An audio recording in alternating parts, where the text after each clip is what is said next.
Hello, જાગુસ kitchen જર્નીમાં આપ સૌનું સ્વાગત છે. ફ્રેન્ડ્સ, આજે આપણે બનાવશું એકદમ મસ્ત, એકદમ સાદી સીધી, સરળ અને ટેસ્ટી એવી છૂટી ખીચડી. આ છૂટી ખીચડી એટલી સુપર્બ, એટલી ટેસ્ટી અને એટલી મસ્ત લાગે છે ને કે હું તમને શું કહું. તો ચાલો શરૂ કરીએ. સૌથી પહેલાં આપણે 1 કપ ચોખા લેશું. મેં ચોખા જીરાસર આવે તે લીધા છે અને તે મોયેલા નથી, સાદા ચોખા છે. અને ત્યારબાદ એ જ કપથી અડધો કપ તુવેરની દાળ લેશું, એટલે કે 1 કપ ચોખા અને અડધો કપ તુવેરની દાળ લેવાની છે. અને ત્યારબાદ બંનેને બરાબર સરસ રીતે મિક્સ કરી લેશું અને ત્યારબાદ તેને 2 વખત પાણીથી ધોઈ નાખશું. એકવાર પાણીથી ધોઈ પાણી કાઢી નાખી, ફરીથી બીજી વાર પાણી નાખી અને ધોઈ નાખશું અને બધું પાણી કાઢી નાખશું. ચોખા મોયેલા નથી એટલે ઘસીને ધોવા, જેથી તેના ઉપર બધું જે લાગેલું હોય, ધૂળ વગેરે તે નીકળી જાય અને સરસ ક્લીન થઈ જાય. હવે આપણે તેમાં ચોખા ડૂબે એનાથી થોડું વધારે એટલું પાણી નાખવાનું, એટલે અત્યારે મેં 1 થી 1.5 ગ્લાસ જેટલું પાણી નાખી અને પછી તેને 1 કલાક સુધી પલાળી રાખવાનું છે. જો 1 કલાક પલાળી અને પછી આપણા ખીચડીનો આવો લુક આવે છે અને ત્યારબાદ તેનું બધું પાણી આપણે ફરીથી કાઢી નાખવાનું છે. હવે આપણે તેમાં ડબલ પાણી મૂકવાનું છે, એટલે કે અત્યારે 1.5 કપ ખીચડી છે તો 3 કપ પાણી લેવાનું છે. હવે એક પેન લેશું અને તેમાં 2 ચમચી જેટલું તેલ મૂકીશું. તેલ આવી જાય એટલે અડધી ચમચી રાઈ, અડધી ચમચી જીરું, 2 લાલ મરચાં, 7-8 મીઠા લીમડાના પાન અને 5 ચમચી જેટલી હિંગ એડ કરીશું. વઘાર સરસ રેડી થઈ જાય એટલે આપણે પાણી સહિત જે ખીચડી છે તે એડ કરીશું. આમાં ખીચડીમાં ડબલ પાણી લેવાનું છે, આ એનું પરફેક્ટ માપ છે. હવે તેને સરસ રીતે ચલાવી લેશું. અત્યારે ગેસ ફાસ્ટ રાખવાનો છે.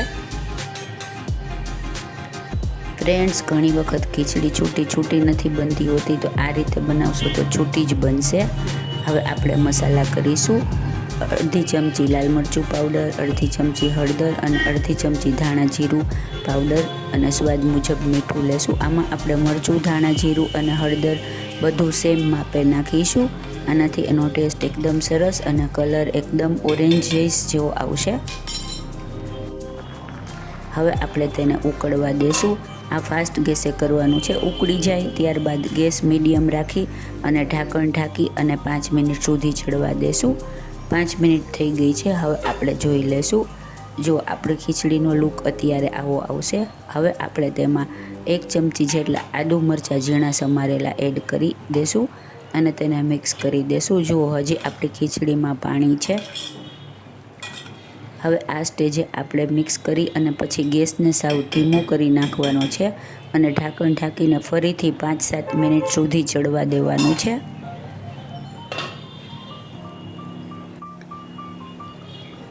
જુઓ, આપણી ખીચડી એકદમ સુપર્બ, દાણે દાણે છૂટો પડી અને રેડી છે. તમે આ રીતે કરશો ને તો તમારી ખીચડી એકદમ દાણેદાર અને બધો દાણો એકદમ છૂટો અને સરસ ચડી જશે. જુઓ, હવે આપણે તેને ચેક કરી લઈએ. આપણી દાળ અને ચોખા બંને ચડી ગયા છે.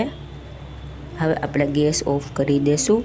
ફ્રેન્ડ્સ, જો તમે મારી ચેનલ પર નવા હો તો મારી ચેનલને સબસ્ક્રાઈબ જરૂરથી કરજો અને બાજુમાં રહેલ ઘંટડી દબાવી દેજો, જેથી મારી નવી રેસીપીનું નોટિફિકેશન સૌથી પહેલાં તમને મળે.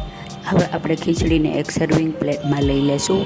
સહેજ ઠરે પછી સર્વિંગ પ્લેટમાં લઈ લેવાની છે. જુઓ, એકદમ બધો દાણે દાણો છૂટો પડી ગયો છે ને એકદમ જોરદાર, ખાવામાં એટલી ટેસ્ટફુલ અને મજેદાર છે. હવે આપણે તેને કોથમીરથી ગાર્નિશ કરીશું. ફ્રેન્ડ્સ, આ ખીચડી એકદમ સરસ લાગે છે. જેના દાળ ભાત નહીં ભાવતા હોય તે પણ હોશે આ ખીચડી ખાશે. હવે આપણે તેને મોળા દહીં સાથે સર્વ કરીશું. ફ્રેન્ડ્સ, દાળ ભાત બનાવવાની ઝંઝટથી તમારે છુટકારો મેળવવો હોય અને છતાં દાળ ભાત ખાવા હોય તો આ એક ખૂબ જ સારો ઓપ્શન છે.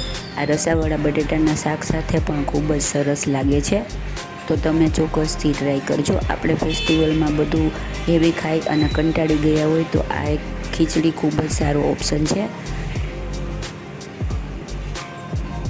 અને આ રીતે બનાવશો ને તો તમે પહેલી વાર બનાવતા હશો તો પણ ખૂબ જ સરસ બનશે. જુઓ હવે આપણે તેને ચેક કરીને જોઈ લઈએ.